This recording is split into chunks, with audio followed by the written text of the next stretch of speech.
Hi friends అందరికీ. ఈరోజు అయితే టైం అయితే 7 కావస్తుంది. ఈ టైంలో అయితే ఏం చేస్తుందంటే జావా చేస్తుంది మంజులు. అయితే ఎవరి కోసమో ఇది చిన్నమ్ములు నన్ను ఎట్లా నెట్టేస్తుందో చూడు. చిన్నమ్ములు అయితే ఆగమాగం చేస్తుంది, పిచ్చి వేసినట్టు చేస్తుంది అనమాట.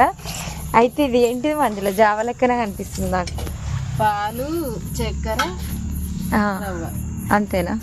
దాని ఏమంటారు? పాయసం మాదిరి కానీ రవ్వ పాయసం.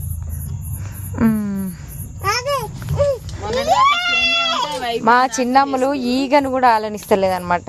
ఈగను కూడా రాణిస్తలేదు దగ్గరికి, అట్లా చేస్తుంది. అలా మమ్మీని అయితే అసలు లెక్క కూడా చేస్తలేదు. సరే సరే కలుపు కలుపు కలుపు, మరి నువ్వే కలుపు. అయిందా అమ్మును? మరి మీ పిల్లలు ఇట్లా ఇంట్లో చేస్తారా? కాలే నాకైతే ఎంత